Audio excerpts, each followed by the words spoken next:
Hello my dear friends and masters, welcome back to our channel oneness vegetarianism. నా పేరు స్వప్నేశ్వరి. ముందుగా మనందరి గురువైన డాక్టర్ బ్రహ్మర్షి పితామహ పత్రి సార్కి నా యొక్క అనంతకోటి ఆత్మ ప్రణామాలు.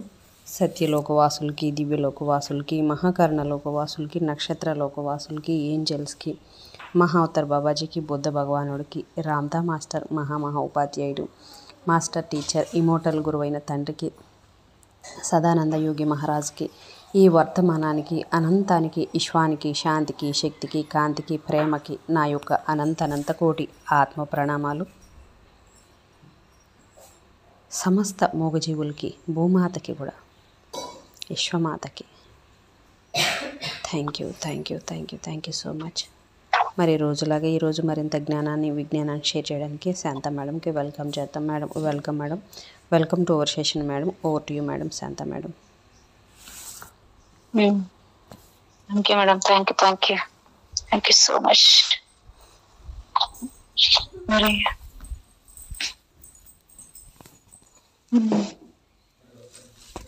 నేను హిమాలయ రహస్యాలు ముందుగా మన గురువు గారైన బ్రహ్మర్షి పితామహ పత్రి సార్ గారికి, స్వర్ణమాలి పత్రి మేడం గారికి అనంత కోటి ఆత్మ ప్రణామాలు, కృతజ్ఞతలు, ధన్యవాదాలు తెలియజేసుకుంటూ నా స్వయానికి, ఈ వర్తమాన క్షణానికి ఆత్మ ప్రణామాలు. ఇలాగే పుష్పంలోని గురువులందరికీ కూడా ఆత్మ ప్రణామాలు.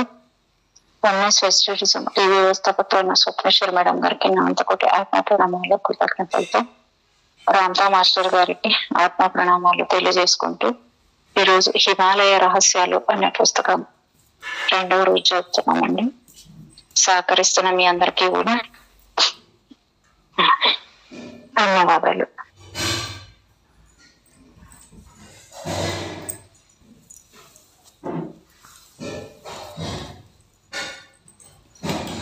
ఇక్కడ నిన్నటి రోజుకి కొంచెం ఆధునిక ప్రపంచంలో గుర్తించని ఎగిరే వస్తువులు, అంతుబట్టని రహస్యంగా శాస్త్రజ్ఞులు వేధిస్తున్నాయి. వాటి రహస్యాన్ని ఇంతవరకు బయట పెట్టలేకపోయారు. ఈ ఎగిరే పళ్ళేల రహస్యాన్ని ఇందులో చర్చించి వాటి గుట్టును బట్టబయలు చేశాను. ఇతర గ్రహాలలో జీవాలు ఉన్నాయని చెప్పి శాస్త్రజ్ఞులు ఎలా పరిశోధన చేయాలో కూడా చర్చించాను. అంగారక గ్రహాన్ని వర్ణించాలని ఉత్సుకత ఉన్నా కానీ ఆ ఆలోచనను విరమించుకున్నాను. ఓ అజ్ఞాత శక్తి నన్ను నిగ్రహించింది. కాలం చాలా కీలకమైనది. కాలమే ఈ రహస్యాన్ని కాపాడింది. తగిన సమయం కొరకు మనము ఆగాలి. శుక్రగ్రహంలో పొరలుగా మేఘాలు, రంగులు, అందచందాలు ఉన్నాయి. అనేక గ్రహాల్లో వివిధ ఆకృతులను నేను చూశాను. అవి భౌతిక రూపం ధరించి తర్వాత సూక్ష్మంగా కలిపోవటం గమనించాను. ఇదేంటి మేడం? ఇవన్నీ ఏంటో నాగరత్ని ఇప్పుడు ఫోన్ చేస్తుంది. హిమాలయ గుహలలో విలువైన అరుదైన సారస్వత్వం నాకు కనపడింది.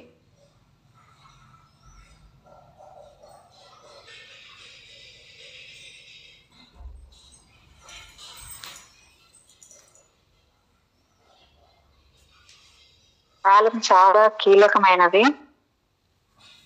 అంటే శుక్రగ్రహం పొరలుగా మేఘాలు, రంగులు, అందచందాలు ఉన్నాయి. అనేక వివిధ ఆకృతులు నేను చూశాను. అవి భౌతిక రూపం ధరించిన తర్వాత సూక్ష్మంగా కరిగిపోవటం గమనించాను. హిమాలయ గుహలలో విలువైన అరుదైన సారస్వత్వం నాకు కనబడింది. అరుదైన జ్ఞానం కలిగిన మహర్షులతో నెలల తరబడి నివసించాను.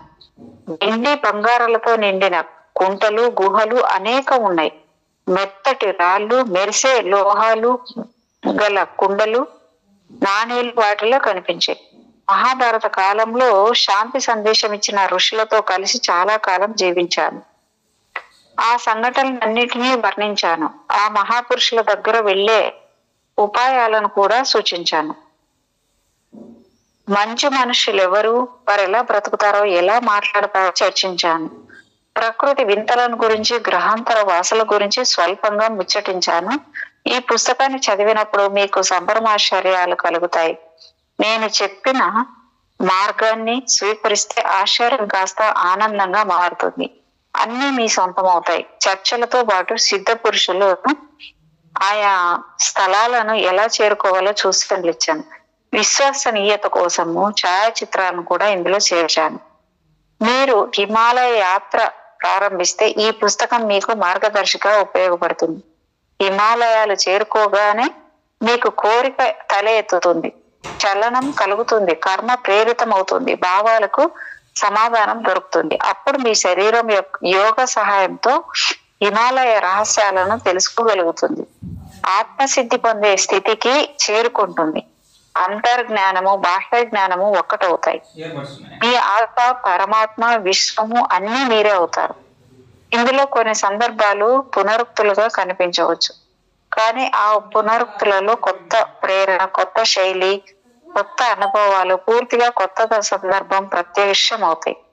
ప్రారంభంలో కథాక్రమం కొంతవరకు దుర్గ్రాహ్యంగా ఉంటుంది, కానీ తదనంతరం అది అర్థమవుతుంది.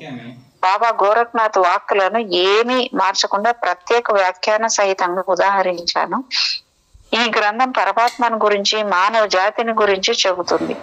విశ్వ సౌభ్రాతృత్వం సందేశాన్ని ఇస్తుంది. దేశం పట్ల అభిమానం ఉండటం అవసరమే, కానీ అది దురాభిమానంగా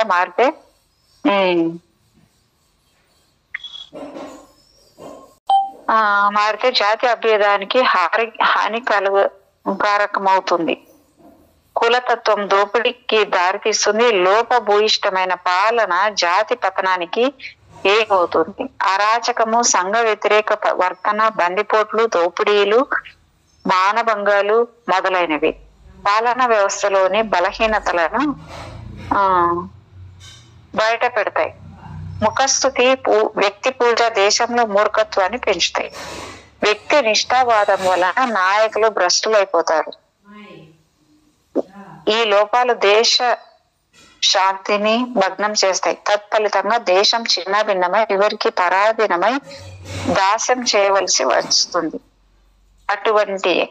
అటువంటివి ఎందుకు జరుగుతున్నాయి? ఈ లోపాలు సరిదిద్దడానికి ప్రభుత్వం ఏం చేయాలో అనే దాన్ని ఆలోచించి పరిష్కారం సూచించడం జరిగింది. సమస్యలు పరిశీలించి సమాధానాలు ఇవ్వడంలో నిష్పాక్షికతను, స్వతంత్ర వైఖరిని అవలంబించాను. జాతీయ మతమే మనిషి మతం కూడా, కాబట్టి మనిషి మాత్రమే జాతిని మార్చగలరు. దాన్ని దృష్టిలో పెట్టుకొని ఈ పుస్తకం రాయబడింది.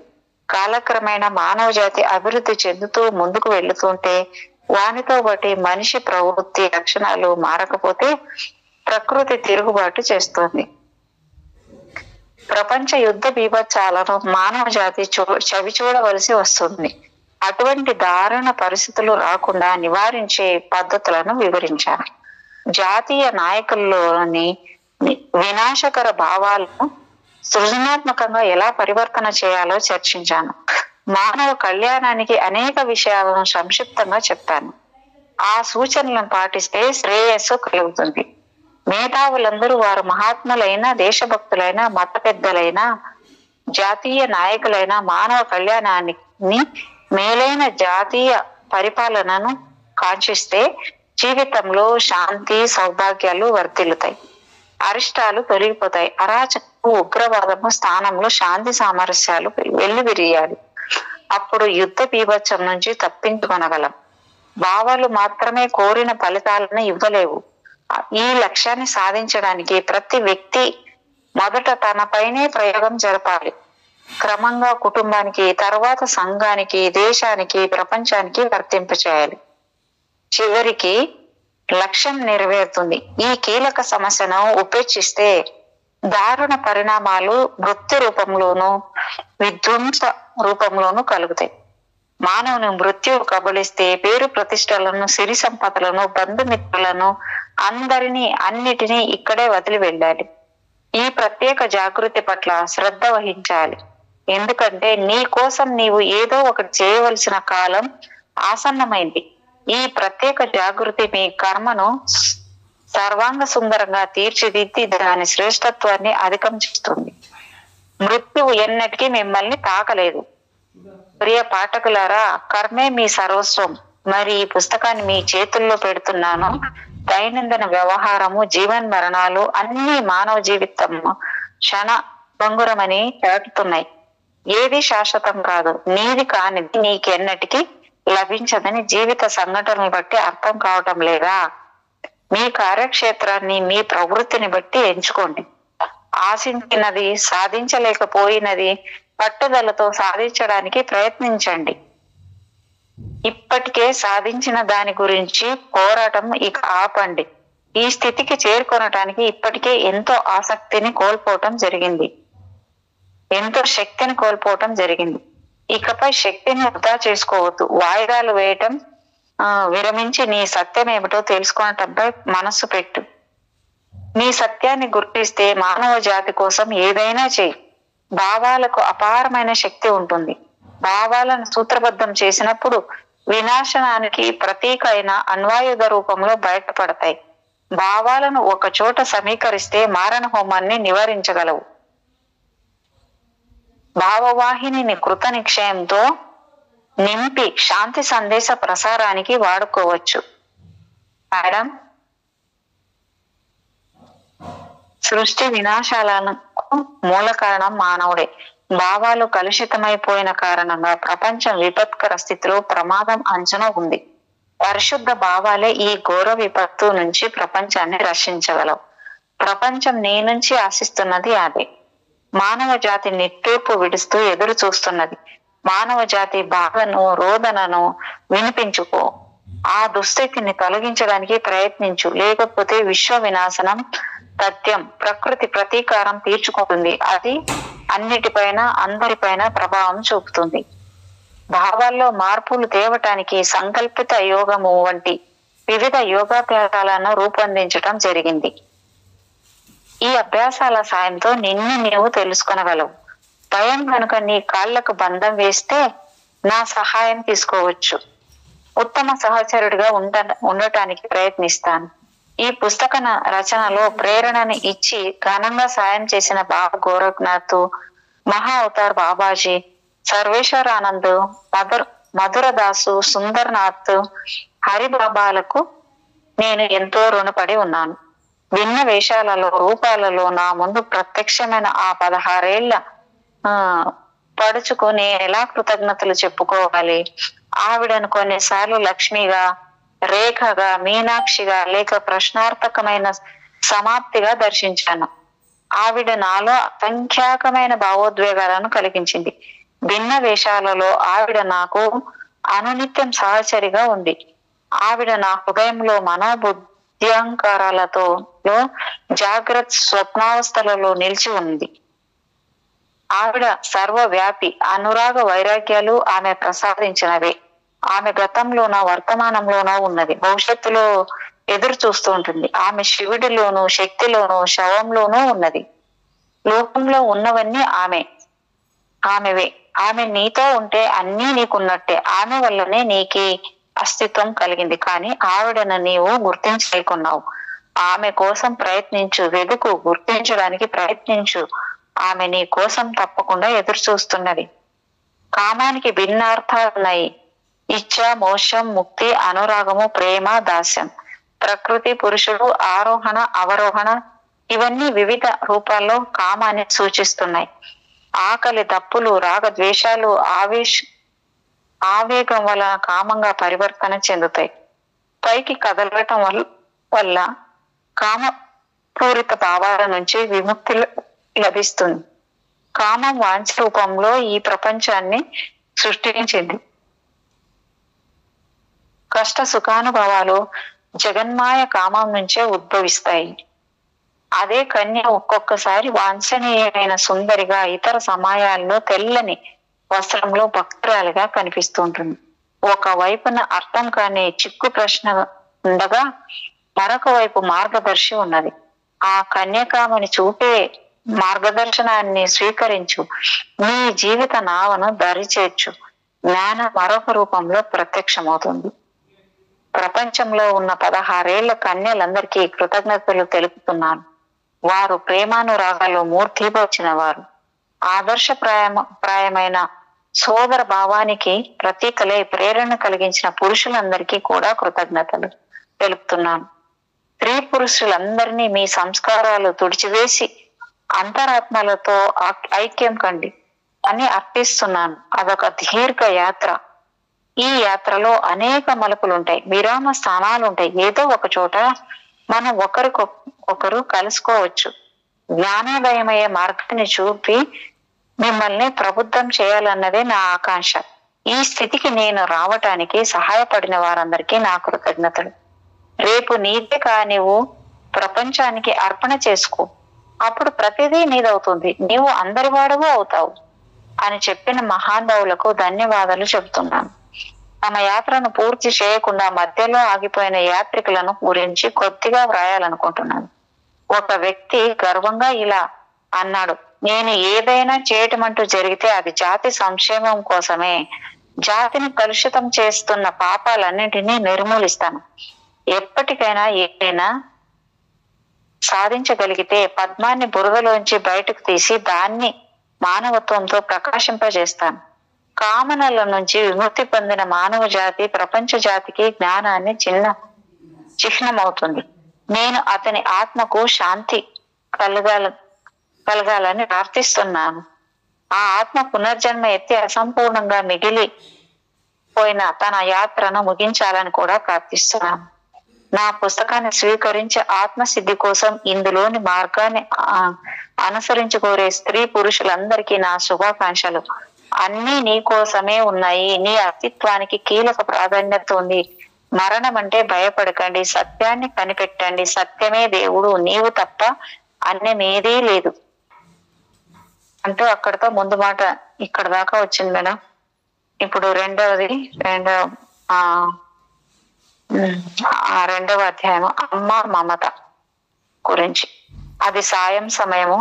అరుణారుణ వర్ణశోభితమైన సంధ్య అంద చందాలను నలువైపులా విరుజుముతున్నది. అస్తమిస్తున్న సూర్యుడు నిషాదేవి కౌగిల్లోకి నిదానంగా ఒరిగిపోతున్నాడు. మునిమావు చీకట్లు ముసురుకుంటున్నాయి. పక్షుల కిలకిల రావాలు చేస్తూ గూళ్ళకు చేరుకుంటున్నాయి. నారాయణి నది తన గమ్యం దిశగా ప్రవహిస్తున్నది. లతలు వృక్షాలు తమ సందేశాన్ని వినిపిస్తున్నట్టు వంగి ఊపుతున్నాయి. నదీ జలాలు ప్రోత్సాహాన్ని పొంది పరవళ్లు త్రొక్కుతూ ప్రవహిస్తున్నాయి. ఆకాశంలో చెదురుముదురుగా ఉన్న మబ్బులు దాగుడు మూతలాడుతున్నాయి. సూర్యుడు దాక్కొనడానికి వెళుతున్నాడు. తన ఒడి నుండి సూర్యుడు జారిపోతున్నాడాయని సంధ్యాకాంత చింతాక్రాంత అయినట్టు ఎర్రబడింది. ఈ సంయోగ వియోగాల వాతావరణం ప్రకృతిలోని ప్రతి అణువును ప్రభావితం చేసింది. అలసిపోయిన యాత్రికుడు ఒకవైపున, సంగమం కొరకు ఎదురుచూపులు మరొక వైపున, మరియు వియోగ భయంతో నిండిపోయింది వాతావరణం. సంధ్యాకాంత ఒడిలో నుండి తప్పించుకుని సూర్యుడు అలుముకుంటున్న చీకట్లలో అదృశ్యమైపోయాడు. అంతటా నిశ్శబ్దం ఆవరించింది. ప్రకృతిలో ప్రతి అణువు నిద్రకు ఉపక్రమించినట్లు కనిపిస్తుంది. ఆకాశంలో నక్షత్రాలు మెరిసిపోతున్నాయి. ఆ నిశీత నిశ్శబ్దాన్ని అప్పుడప్పుడు జలతరంగాలు భగ్నం చేస్తున్నాయి. ఎక్కడ చూసినా ఒక విచిత్ర సౌందర్యం ద్యోతకమవుతున్నది. ఆ క్షణంలో నాకు ఒక దివ్యవాణి వినిపించింది. ఇది ప్రకృతి ఆడుతున్న నాటకం. కొందరు ఆత్మ సమర్పణ చేయాలి, ఇతరులకు ఉదయించాలి, అస్తమించాలి. పలుమార్లు మనం వచ్చాము, వెళ్ళిపోయాము. ఈ రాకపోకలు ఇలాగే కొనసాగుతాయి. జనన మరణాల వలె పగలు రాత్రి కలయికలు వియోగాలు మనం చూస్తుంటాం. మరణించినా బ్రతికి ఉండేవారే ఆత్మ సమర్పణలోని ఆనందాన్ని వివరించగలరు. ఈ స్థితిలో చావు లేదు, పుట్టుక లేదు. జీవము శరీరాన్ని వదిలిపోదు. మరణంలో కూడా మనిషి జీవిస్తాడు. జీవం లేదు, జడము లేదు, ఆనందం మాత్రమే ఉంటుంది. ఈ ఆనందము ప్రకృతిలో సంలగ్నమై బ్రహ్మకు సమర్పించుకుంటుంది. అది చైతన్యానికి నిద్రకు అతీతమైనది. అంతిమ గాఢ నిద్రావస్థ కాని జాగ్రత్త అవస్థ కాని లేవు. ఉన్నదల్లా శుద్ధ సరళానందమే. అలౌకికమైన విచిత్రమేదో జరుగుతున్నది. శబ్దాలు ఏదో దైవ సంబంధమైన మూలం నుంచి వినిపిస్తున్నవి. నేను ఆ పురుషునిలో ఐక్యమై పోయాను. నా గుండె చప్పుడు హిమాలయాల్లా సచేతనమయ్యింది. నా చెవులు నిక్కబొడుచుకున్నాయి. గుండె నిశ్చలమైంది. నా అహంకారము భగ్నమైంది. ప్రకృతి శాఖలన్నీ సావధానమయ్యాయి. ఆ దివ్యవాణి నా మనసుపై చెరగని ముద్ర వేసింది. చిరంజీవి అయిన యోగి బాబా గోరఖ్నాథ ముఖ పద్మం నుంచి అమృతధారల శబ్దాలు వస్తున్నాయి. అణువణువు సావధానమైంది. శరీరంలోని ప్రతి నరము ప్రతిస్పందిస్తున్నది. గురుడ్లు అప్పగించి ఆయన అలాగే చూస్తుండిపోయాను. ఆయనకు ఆత్మ సమర్పణ చేసుకుని ఆయనలో కలిసిపోవాలని మనసు ఉవ్విళ్ళు ఊరుతున్నది. మేఘ గర్జన లాంటి ఆయన స్వరము మళ్ళా వినిపించింది. ముందుగా చావు, అప్పుడు బ్రతుకు. అపూర్వమైన దాని దేన్ని సృష్టించవద్దు. సంస్కారం నశించాలి, అహంకారం నశించాలి. చావులోనే జీవితం. అదే ఆనందం, పరమానందం. మనస్సు, బుద్ధి, అంతరాత్మ, శరీరము, ప్రపంచము ఎక్కడ ఉండవో, అంటే చావులోనే జీవితము, అదే ఆనందము, పరమానందము. మనస్సు, బుద్ధి, అంతరాత్మ, శరీరము, ప్రపంచము ఎక్కడ ఉండవో అదే నిత్యానందం. అక్కడ చావు లేదు, బ్రతుకు లేదు, నీవు లేవు, నేను లేను. దివ్య భావ ప్రవాహము అన్ని చోట్లకు వ్యాపిస్తున్నది. నాలోనే బ్రహ్మాండమంతా ప్రకాశిస్తున్నది. స్తంభీభూతుడనై ఆ దివ్య దర్శనాన్ని అలాగే చూస్తుండిపోయాను.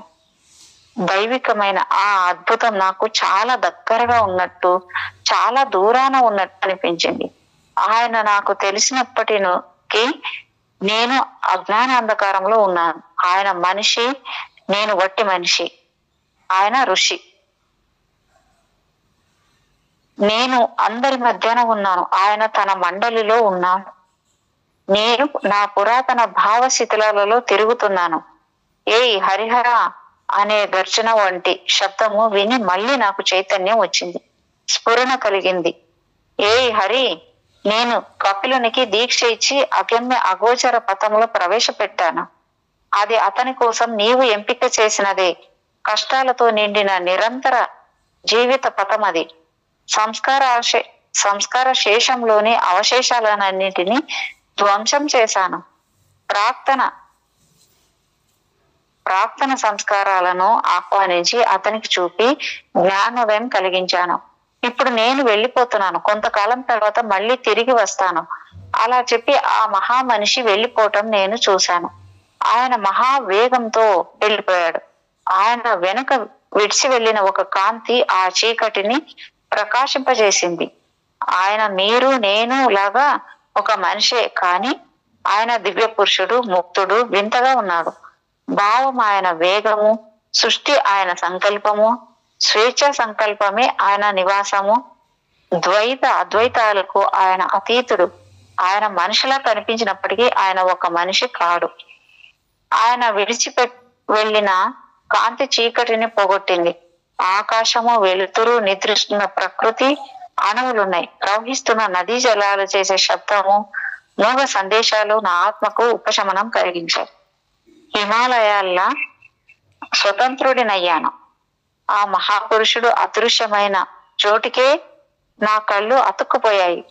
నాకు పర్వత పంక్తులు, నిండుగా పొదలు మాత్రమే కనిపిస్తున్నాయి.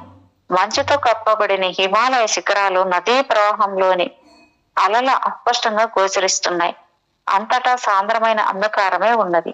ఇంకా మిగిలి ఉన్న కాంతి మార్గం మాత్రం నా అంతరంగాన్ని, బాహ్యాన్ని ప్రకాశింపజేసింది. దూరాన ఉన్న దాని కోసం ఆ వెలుగులను అనుసరించి వెతుకుతున్నాయి. ఒక మానవుడు తనకు ఇతర మానవునకు మధ్య గల పోలికను గురించిన ఆలోచనల్లో నిమగ్నుడైన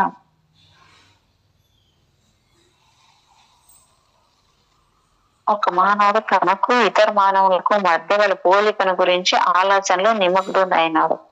అతడు కూడా మానవుడే కదా, కానీ ఇతడు మానవాతీతమైన దివ్యత్వాన్ని కలిగి ఉన్నాడు. మానవ జన్మయే అరుదైనది, ఉత్కృష్టమైనది. దేనినైనా సాధించగల సామర్థ్యం మనిషికి ఉన్నది. ఇంత విలువైన శక్తి అంతర్నిహితమై ఉన్నప్పటికీ అతడు తన ఆత్మకు దూరంగా పరుగులు పెడుతున్నాడు. సత్యాన్ని ఉపేక్షించి అసత్యం వెంట పడుతున్నాడు. ఊపిరి సలుపని జీవితం గడుపుతున్నాడు. రాగద్వేషాల కారణంగా అమానుష కృత్యాలకు పాల్పడి అప్రతిష్ట తెచ్చుకుంటున్నాడు. ఆధ్యాత్మికమైన దివ్యలోకంలో పయనిస్తున్నాడు. అన్ని మార్గాలు అతడికి సులభమయ్యాయి. అతని శరీరం నుంచి కాంతి వస్తున్నది. పక్షుల వలె ఆకాశంలో సంచరిస్తున్నాడు. పంచభూతాల నుంచి అతడు కాంతిని సృష్టిస్తున్నాడు. వాయువును అనుకరిస్తున్నాడు. అతని కంఠస్వరం వాతావరణంలో ప్రవాహాలను ఉత్పన్నం చేస్తున్నది. ప్రకృతి తత్వాలన్నీ అతనితో సన్నిహితంగా సహకరిస్తున్నాయి. అకస్మాత్తుగా ఎవరో ఇలా అన్నారు. అతని అసాధారణ కృత్యాలను గురించి సోమనాథునికి బాగా తెలుసు. అమరయోగి గోరఖ్నాథుడు కల్పతరువుల అన్ని యుగాలలోనూ ఉన్నాడు. మానవ జాతి సంక్షేమం కోసము ఆయన చింతన చేస్తూ ఉంటాడు. ఆయన చిరంజీవి, ఇష్టానుసారం ఎంత వేగంగానైనా వెళ్ళగలడు. తన శరీరాన్ని అదృశ్యం చేయగలడు. మళ్ళీ పుట్టి తన పాత విషయంలో యాత్రను కొనసాగిస్తాడు. హిమాలయాల్లోని మంచు గుహలే ఆయన నివాస స్థానం. అక్కడ నుండే ఆధ్యాత్మిక చైతన్యాన్ని గురించి, యజ్ఞాన్ని గురించి ప్రపంచానికి తన సందేశాన్ని ఇస్తాడు. అప్పుడప్పుడు అగ్గుపడుతూ తన ఉనికిని తెలుపుతాడు. మాయలో మునిగిన సామాన్య మానవుల మధ్యకు తన శిష్యులను పంపుతాడు. ఆయన గొంతు నుంచి అమృతం కురుస్తుంది. ప్రపంచ సంపద అంతా ఆయన సంచిలో ఉంది. ఆయన విషపత్ర సమస్త ప్రపంచాన్ని సృష్టించగలదు, నాశనము చేయగలదు. ఆయన మహిమలకు దూరంగా ఉంటాడు. ఆయన బ్రహ్మదేవునికి ఆత్మ సమర్పణ చేసుకున్నాడు. బ్రహ్మమయుడయ్యాడు. ఆయన సొంత చరిత్ర యావత్ భారతదేశంలోనూ ఆయన పేరు వ్యాపించింది. ఉన్నత సంస్కారం గల అత్యంత అదృష్టవంతులు ఆయన చూడగలరు. చూసిన వారిలో మహత్తరమైన పరివర్తన వస్తుంది. ఆయన సాధారణంగా తన జోలే విషపాత్రలతో నారదుని వలె నారాయణ నారాయణ అంటూ నామజపం చేస్తూ తిరుగుతుంటాడు. దైవనామంతో భిక్షాటన చేస్తాడు. ఆధునిక మానవుడు భౌతిక ప్రపంచం పెడుతున్న బాధలతో అలమటిస్తున్నాడు. అణుయుగంలో సాధించిన పురోగతి అతని అహంకారాన్ని పెంచింది. ఆధునిక విజ్ఞాన శాస్త్రమే జ్ఞానసాగరం అనే భ్రమలో పడి అంతకు మించి తెలుసుకోవలసింది ఏమీ లేదనుకుంటున్నాడు. చుట్టుప్రక్కల ఉన్నదానిని గమనించేందుకు అతనికి వ్యవధి లేదు. మహత్తులను, మహాపురుషులను గుర్తించలేకపోవడానికి అదే ప్రధాన కారణం. ఈ మహాత్ములు ప్రకృతిని ఆస్వాదిస్తూ ఒకే రకమైన సంస్కారం గల జీవులను కలుపుతూ స్వేచ్ఛగా సంచరిస్తుంటారు. ఇప్పుడిక గుహల్లో ప్రవేశిద్దాం. కొంచెం సేపటి తర్వాత వారు కూడా వస్తారు. ప్రస్తుతం భిక్షాటనకై వెళ్ళి ఉన్నారు. మేఘ గంభీరమైన ఆయన స్వరము సమ్మోహన పరచగా పారవశ్యం చెందినట్లుగా బాబాను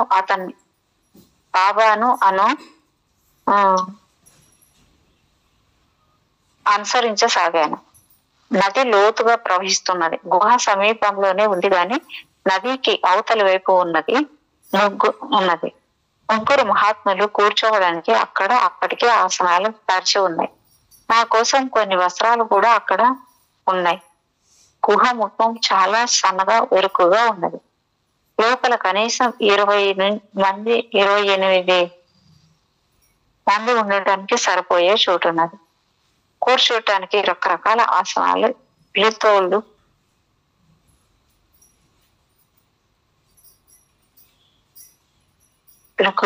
లోపల కనీసం 28 మంది ఉండటానికి సరిపోయే చోటు ఉన్నది.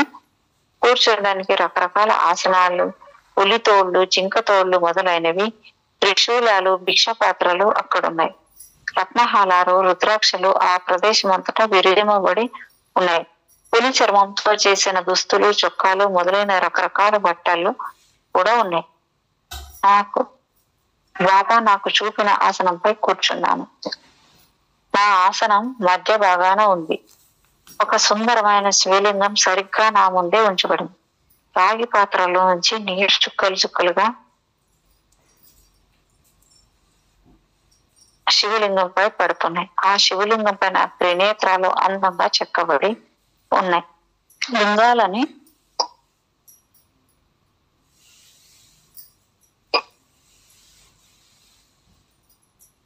లింగాన్ని పువ్వులతో అలంకరించారు. హరిబాబా లింగంపై నుంచి ఒక పువ్వుని తీసి నా తలపై ఉంచాడు. నేను గాఢమైన అంధకారంలో పడిపోసాగినాను. నాలోని ఆందోళన, కుతూహలము క్రమంగా నశించిపోయాయి. నా శరీరంలో చలనం అంతా పైకి పడిపోతున్నట్లు కనిపించింది. విద్యుత్ తరంగాలు తరచుగా కనిపించాయి. నా ఆత్మకు, శరీరానికి మధ్య ఉన్న తేడాను అర్థం చేసుకోగలిగాను. నా కళ్ళు బరువెక్కాయి. దేహం నిశ్చలమైంది. ప్రకృతి వస్తువులతో దైవ సంకల్పం పనిచేయడాన్ని గమనించాను. మొక్కలలో, వృక్షాలలో స్పందనను కూడా చూడగలిగాను. పక్షుల కూతలను అర్థం చేసుకోగలిగాను. పక్షుల సర్పాల భావతరంగాలు నాపై ప్రభావం చూపనారంభించాయి. కూర్చుని ఉన్నప్పటికీ అన్నీ నాకు కనిపిస్తున్నాయి. భూమి, ఆకాశాలు, సాగరము, పక్షులు, మనుషులు, వీరందరూ జీవరూప రహస్యాలు నేను అవగతం చేసుకోగలిగాను. ఒక సూక్ష్మాతి సూక్ష్మ కిరణం, ఒక సూక్ష్మ కాంతి కిరణం సంబంధం కలుపుకోవడానికి ప్రయత్నించింది. కానీ ఎన్నోసార్లు యత్నించినా ఫలప్రదం కాలేదు. కొద్ది దూరంలో హిమాలయ శిఖరాలలో ఉన్న గుహలలో ఒక శరీరం పడి ఉన్నది. గుహలో వెలుతురు కనిపిస్తున్నది. మరో 2 దేహాలు, ఒక అస్థిపంజరము అకపించాయి. ఆ దేహాలు కదలటం లేదు. వారి అస్థిపంజరాలు ప్రముఖంగా కనిపిస్తున్నాయి. సరిగ్గా అదే సమయంలో ఆ మహాపురుషుడు రావటం చూశాను. ఆయన గుహలో ప్రవేశించి ఒక మూలను కూర్చుని శరీరాన్ని వదిలివేసి నిశ్చలంగా ఉన్న నా దేహంలో ప్రవేశించాడు. అంతా నాకు కనపడుతూనే ఉన్నది. కానీ నేను ఏమీ చేయలేని స్థితిలో ఉన్నాను. ఏదైనా చేయాలని కోరిక అయితే కలిగింది, కానీ అందుకు కావలసిన శక్తితో కొరవడింది. నా శరీరం పట్ల నాకు గల అనురాగం అనుభూతమయ్యింది. ఈ అద్భుతాలను నేను కేవలం సాక్షిగా ఉండిపోయాను. ఆ శరీరం లేచి కదులుతున్నట్లు కనిపించింది. ఒక దివ్య మహాపురుషుడు ఆత్మ నా శరీరంలో ప్రవేశించింది. నా శరీరం బహువేగంతో కదలసాగింది. భుజానికి జోలను వేలాడ వేసుకుని ఒక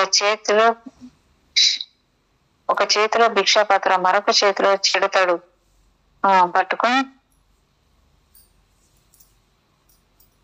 పట్టుకొని ఆయన నామజపం ప్రారంభించారు. ఒక త్రుటిలో వేలాది మైళ్ళు వెళ్ళాడు. నేను ఆయన్ను అనుసరించిపోతున్నందున అన్ని చూడగలిగాను. ఆయన ఆకాశంలో మహావేగంతో వెళుతున్నాడు. నేను అక్కడ ఉన్నాను, కానీ నా శరీరం అక్కడ లేదు. నా శరీరం అక్కడే ఉంది, కానీ నేను అందులో లేను.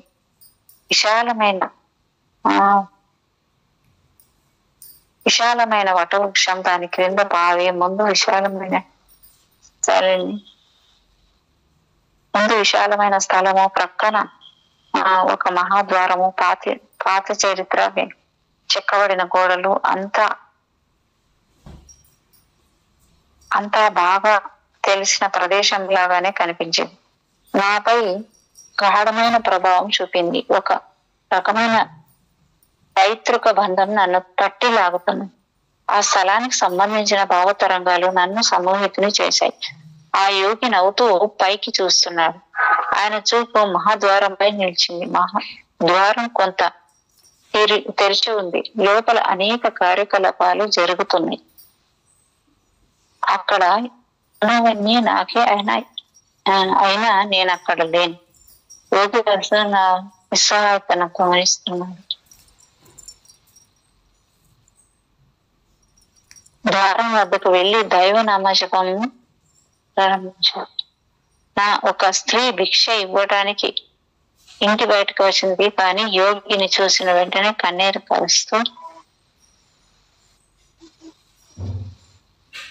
కారుస్తూ లోపలికి పరిగెత్తింది. ఇల్లంతా గందరగోళంగా మారింది. పిల్లలు, పెద్దలు, ఒక స్త్రీకి ప్రతి అరుసు లోపలికి పరిగెత్తింది. ఇల్లంతా గందరగోళంగా మారింది. పిల్లలు, పెద్దలు యోగిని చూడడానికి బయటకు వచ్చారు. ప్రతి ఒక్కరూ వెక్కి వెక్కి ఏడుస్తున్నారు. ఎవరో ఒక స్త్రీ యోగిని లోపలికి లాక్కొని వెళ్ళడానికి ప్రయత్నించింది, కానీ ఆయన్ని కదిలించలేకపోయింది.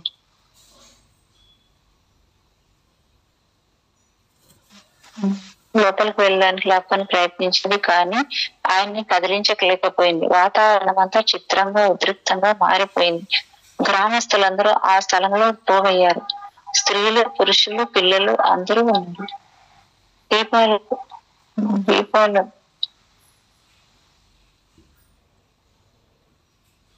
ఆ వాతావరణం అంతా చిత్రంగా ఉద్రిక్తంగా పిల్లలు అందరూ ఉన్నారు. దీపాలు కూడా ఏర్పాటు చేశారు. అందరూ ఆయన్ని చూడాలని ప్రయత్నిస్తున్నారు. వాతావరణం ఉద్వేగభరితమైపోయింది. కంట తడి పెట్టుకుంటూ గ్రామస్తులందరూ యోగిని తదేకంగా చూస్తున్నారు. యోగి కదలకుండా మెదలకుండా నిర్దేశంగా నిలబడ్డాడు. నేను ఆ సాచర్యం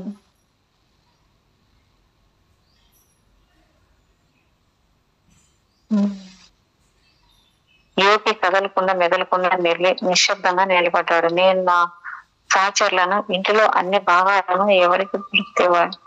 ఆ చిన్నతనం గడిపాను. ఆ కన్న తల్లిని గుర్తించగలిగాను.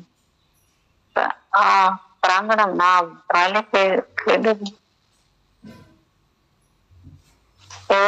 ఎవరి ఒడిలో నా చిన్నతనం గడిపానో ఆ కన్న తల్లిని గుర్తించాను. ఆ ప్రాంగణం నా బాల్య క్రీడల స్మృతులను పైకి తెచ్చింది. బాల్య క్రీడల స్మృతులను పైకి తెచ్చింది. నేను దాగుడు మూతలాడిన ఆ మర్రి చెట్టు కొమ్మలు పరిచమతమైనవే. గ్రామంలోని సందుగొంతులు నా చిలిపితనపు శైశవాన్ని జ్ఞాపకం చేస్తున్నాయి. నన్ను వేషంలో చూసిన వారందరూ గొల్లుమన్నారు. వాతావరణం అలాగున్నా యోగి చెప్పు చెదరలేదు. ఆ శాంతమూర్తి నిర్వికారంగా ఉండిపోయాడు. కానీ ఆ వాతావరణం అలాగా ఉన్న యోగి చెప్ప చెదరలేదు. ఆ శాంతమూర్తి నిర్వికారంగా ఉండిపోయాడు. నేను అంతా గమనిస్తున్నాను అంటూ అందరూ నా వాళ్ళే. వారంతా మిమ్మల్ని ప్రేమించి నా అలంకారణ చూసిన వాళ్ళే. నేను ఇక్కడే ఉంటానని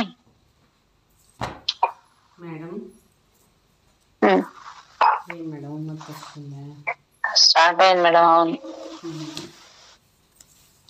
ఆ శాంతమూర్తి నిర్వికారంగా ఉండిపోయారు. నేను అంతా గమనిస్తున్నాను. అందరూ నా వాళ్లే. వారంతా నన్ను ప్రేమించి నా ఆలన పాలన చూసిన వాళ్ళే. నేను అక్కడే ఉన్నాను అని ఆ యోగి వారికి ఏమీ కాదు. ఆయన స్థిర చిత్తంతో దైవనామాన్ని జపిస్తున్నాడు. మా అమ్మ ఇంట్లోకి వెళ్లి కొద్దిగా బియ్యము, పప్పులు తీసుకుని వచ్చింది.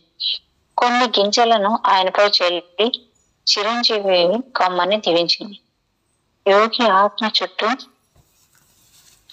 ప్రదర్శన చేసి దీక్షను ఆయన పాత్రలో పోసింది. అందరూ నిర్ఘాంతపోయి నిశ్శబ్దంగా ఆ దృశ్యాన్ని తిరిగిస్తున్నారు. దీక్షను స్వీకరించి యోగి ఆ ప్రదేశాన్ని విడిచి వెళ్లిపోబోయాడు. ఆపుకోలేని దుఃఖంతో ఏడుస్తూ అమ్మ పరిగెత్తి ఆయన ముందు నిలబడి ప్రార్థనా స్వరంతో ఇలా అన్నది. ఒక్కసారి మాత్రమే నా ముద్దు బిడ్డను చూడాలి. నా ముద్దు బిడ్డను చూడాలనుంది, కలవాలని ఉన్నది. నేను నిన్ను గుర్తించాను. నేను కన్న బిడ్డ నీవే.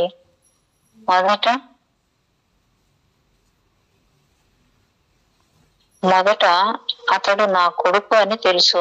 తర్వాత అతడు ఒక యోగి కావచ్చు. కొడుకు తన తల్లిని ఎన్నటికీ మర్చిపోలేదు. అతడెంత మహామేధావి అయినా తన తల్లికి బిడ్డే. యోగి నా కొడుకును కనీసం ఒక్కసారైనా నా దగ్గర పంపిస్తావని మాట ఇవ్వు. నీవు సమర్థుడివి. నీ సాహచర్యంలో పెరిగి అతడు మహాయోగి అవుతాడేమో. ప్రాపంచిక సంబంధాలను తెగత్రింపులు చేసుకొని మానవాళి కోసము అతడిని బ్రతకనివ్వండి. యోగి నీవు వెళ్ళవచ్చు. మీలాంటి మహాత్ములు మా మాధ్యమముకు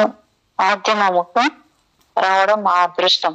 అతడికి అమ్మను కావటం నా మహద్భాగ్యంగా భావిస్తాను. యోగి వెళ్ళి నా కొడుకుకు చెప్పు. తల్లి చూపే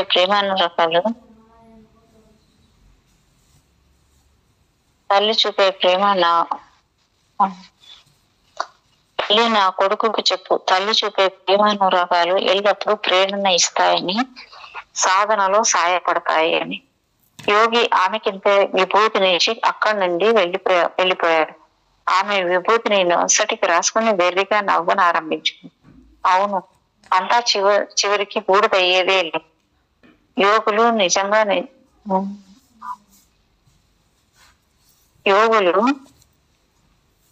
నిజంగా విచిత్రమైన మనుష్యులు. బ్రహ్మాండమంతా వారికి సొంత ఇల్లే. శివ, నీ లీలలు విచిత్రమైనవి కదా. శవానికి నువ్వే, శివుడికి నువ్వే.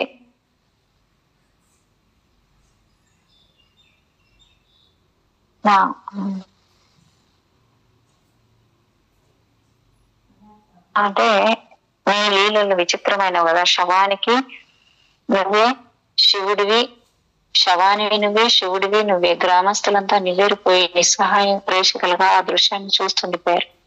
అందరినీ ఉద్విగ్న స్థితిలో వదిలివేసి క్షణంలో యోగి గుహకు తిరిగి వచ్చాడు. నా శరీరాన్ని వదిలివేసి నా శరీరంలో పునఃప్రవేశం చేశాడు. నేను ఈ కార్యాలన్నింటినీ గమనిస్తున్నాను. హరిబాబా స్పర్శ క్రమంగా నన్ను ఈ లోకంలోకి తెచ్చింది. అలా గోరఖనాథుని గొంతు మళ్ళీ వినిపించింది. నా హృదయ తంత్రులను మీటిన అశబ్దాలు ప్రాపంచిక అనుబంధాల నుండి విముక్తులయ్యారు. నీవు ఇప్పుడు మార్గదర్శకులు కావచ్చు అని.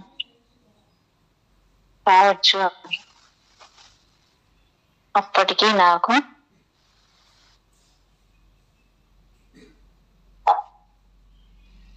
చైతన్యం వచ్చి ఈ లోకంలో పడ్డాను. అక్కడున్న ఇద్దరు దివ్య జీవులను చూశాను. బాబా గోరఖనాథుని వద్ద కిచిడి నిండిన భిక్ష పాత్ర ఉంది. భుజాన ఉన్న సంచి ప్రపంచంలో ఉన్న మాయలో నిండిపోయింది. ఆయన పెదవులపై చిరునవ్వు చిందులాడుతున్నది. నాలో పూజ్యోభావం అతిశయించగా ఆయనకు మళ్ళీ ప్రణమిల్లాను. బాబా నన్ను తన చేతుల్లోకి తీసుకున్నాడు. ఆయన విశాల స్థల్లో నేను ఒడిగిపోయాను. సోమనాథ్, నేను సరైన పన్నే చేశాను. నీవు అన్నీ చూశావు, అనుభవించావు. నీ కుటుంబ సభ్యులలో ఎన్నో ఉద్వేగాలు కలిగించాను. నీ చెల్లెళ్లను ఏడిపించాను. తమ్ముడిని విచారం కలిగించాను. నీ పరిచయస్తులలో స్పర్ధను కలిగించాను. నీ శరీరం మాధ్యమం ద్వారా వీక్షణ స్వీకరించాను. నేను అక్కడున్నావు, నీవు అక్కడున్నావు. అక్కడ ఉన్నది ఎవరు? నీవేనైనా. అద్వైతంలో ప్రవేశించడం కోసం ద్వైతత్వాన్ని విసర్జించాలి. అనిత్యమైన మానవ లోకంలో అన్ని సంబంధాలను త్రెంచి వేసుకున్న తర్వాత మాత్రమే నువ్వు ఈ లోకంలో ఐక్యం కాలమోలు. నువ్వు అక్కడ బంధాలు త్రెంచి వేసుకున్నావు కావున నీవు నీతో ఐక్యమయ్యాను. నువ్వు అక్కడ బంధాలు త్రెంచి వేసుకున్నావు కావున నీతో ఐక్యమయ్యాను. ఇది మరణాంతర పునర్జీవనం. ఈ సంసారోద్యానంలో పెంచబడిన పువ్వు లాంటి వారికి జీవం తప్ప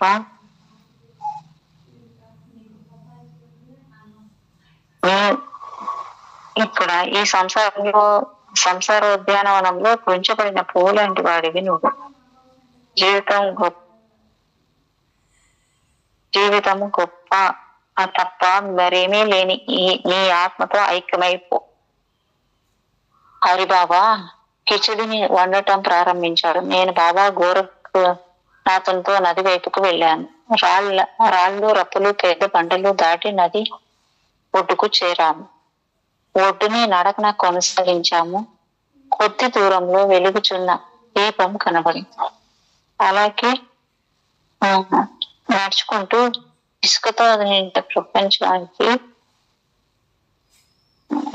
ఇసుకతో నిండిన బహిరంగ ప్రదేశానికి చేరుకున్నాం. నది అక్కడ వంపు తిరిగింది. క్రమంగా మేము దీపం ఉన్న దగ్గరకు చేరాము. అక్కడ ఒక పెద్ద కొండ చిలువ ఇసుకలో పడుకొని ఉండటం చూశాను. దాని చుట్టూ దీపాలు ఉన్నాయి.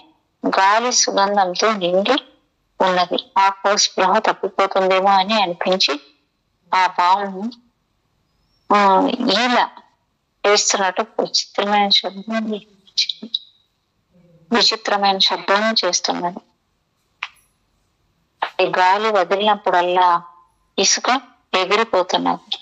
అది మమ్మల్ని చూసింది, అందుకే అలా బుసకొడుతున్నది. అయితే ఆ బుసలేవి మాపై పెంచేవి. దాని కోపము, నిస్సహాయత స్పష్టంగా కనిపిస్తుంది.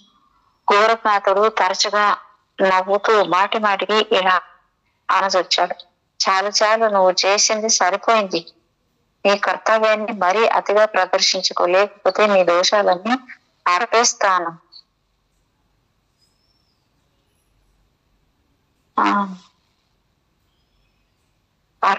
అకస్మాత్తుగా కొండ చిలువ మరింత ఉగ్ర స్వరూపంతో బుసకొట్టి సాగింది.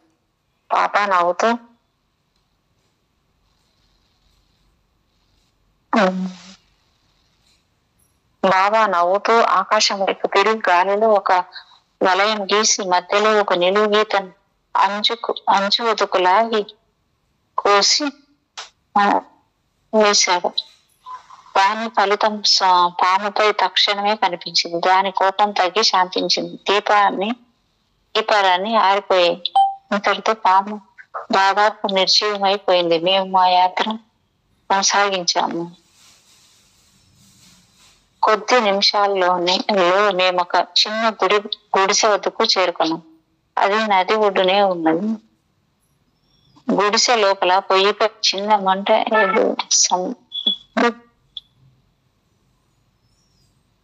గుడిసెకు చేరుకున్నాము. అది నది ఒడ్డునే ఉంది. గుడిసె లోపల చిన్న చిన్న మంట మండుతున్నది. లోపల పొయ్యిలో చిన్న మంట మండుతున్నది. ఒక 13 ఏళ్ల నేలపైన స్పృహ లేకుండా పడి ఉన్నది. ఒక అక్కోడు ఆమె యోని నుంచి రక్తం త్రాగుతూ జంతువులా పెద్దగా త్రేణుకుతున్నారు. అతని నోరు నెత్తుడితో తడిసి ఉంది. అప్పుడప్పుడు అతడు తల ఎత్తి చూస్తున్నాడు. అతని కళ్ళు చింతనిప్పుల్లో పండుతున్నాయి. మేము మళ్ళీ దూరం వద్ద నిలబడ్డాము. నా నీడలు అతని పైన పడుతున్నాయి. అతని ఉలికిపడి లేచి తన త్రిశూలం పట్టుకోవాలని ఎగిరాడు. అతడు కోపంతో వణికిపోతున్నాడు. కళ్ళలో భయం కనపడుతున్నది. సంబరం ఆశ్చర్యాలతో ఏమీ చేయాలో తోచక తికమక పడ్డాడు. ఆందోళన చెందాడు. అతని కాంతిని చూసి బాబా పెద్దగా నవ్వాడు. ఆ గోరుడు ఏడుస్తూ బాబా పాదాల పైన కూలబడ్డాడు. ఆ బాధతో జాలిగా ఏడవసాగాడు. ఆ విధంగా కాళ్ళ వద్ద పడి ఏడుస్తున్న ఆ గోరిని మేడం కాంతిని చూసి భయపడినాడా?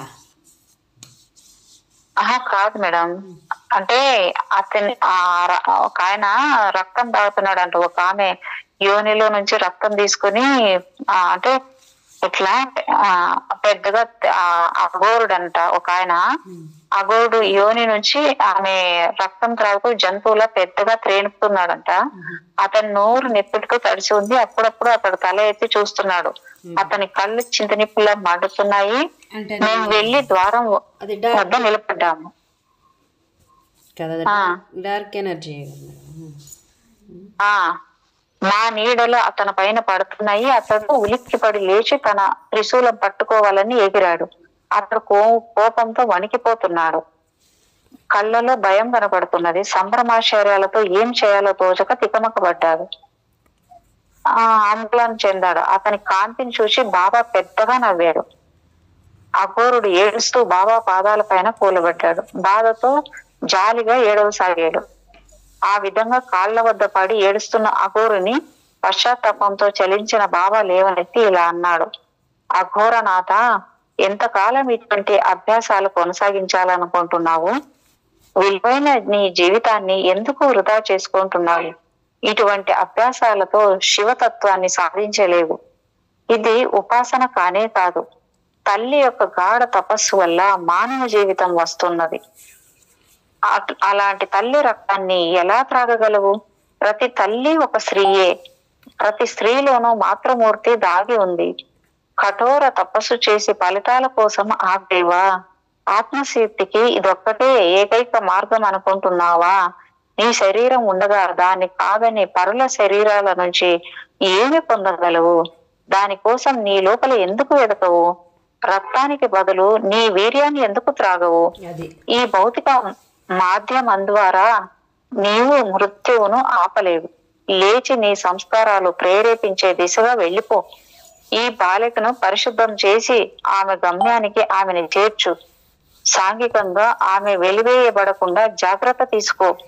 ఉద్యానవనంలో మొగ్గలా ఉన్న ఆ బాలిక పుష్పంలా వికసించక ముందే వాడి మాడిపోకూడదు. సమాజ క్రోధానికి గురి ఆమె తప్పుదారిన పడితే ఆ పాపం నిన్ను విడవదు. ఒక స్త్రీ జీవితం బ్రద్దలైపోతే ఆమె మూర్తీభవించిన శాపం అవుతుంది. ప్రతీకారం తీర్చుకుంటుంది. ఒక్క తప్పిదము నీ భవిష్యత్తు జన్మలన్నింటినీ సంకటాల పాలు చేస్తుంది. ఆ ఘోరణ నిండా మునగకుండా నిన్ను నువ్వు రక్షించుకోవాలనుకుంటే ఈ బాలిక జీవితం బలైపోకుండా జాగ్రత్త పడు. నీ పశ్చాత్తాపం తప్పకుండా సత్ఫలితాలను ఇస్తుంది. ఆ బాలిక జీవితం సుఖప్రదం అవుతుంది. కళ్ళలో నూతన కాంతితో అఘోరుడు అక్కడ నిలబడ్డాడు. అతని దీర్ఘ జటాజూటం నేలను తాకుతున్నది. పొంగి వస్తున్న భావోద్వేగాన్ని ఆపుకోలేక అతడు మళ్ళీ బాబా పాదాల మీద పడ్డాడు. పూర్ణ తృప్తి అతని ముఖంలో ప్రతిబింబిస్తున్నది. బాబా గోరఖ్నాథ్ దర్శన రూపంలో అతని సాధన ఫలించింది. అతడు తన కృతజ్ఞతను మాటల్లో చెప్పలేకపోయాడు. భక్తి భావంతో ఇలా అన్నాడు, మహారాజా, నేను మీ ఆదేశాలను పాలిస్తాను. మీ దయకు నేను రుణపడి ఉంటాను. జీవన్ మరణాల అంచులో ఉన్న నేను మీ దగ్గరకు రావాలని ప్రయత్నిస్తున్నాను. ఈ శివతత్వం నీలోనే ఉంది. ఇప్పుడు వెళ్ళిపో, అంతా సరి అవుతుంది. సన్యాస మార్గాన్ని స్వీకరించు. ఈ మాటలు చెప్పి గోరఖ్నాథుడు ఆ స్థలం నుంచి బయలుదేరాడు. మా తిరుగు ప్రయాణం ప్రారంభమైంది.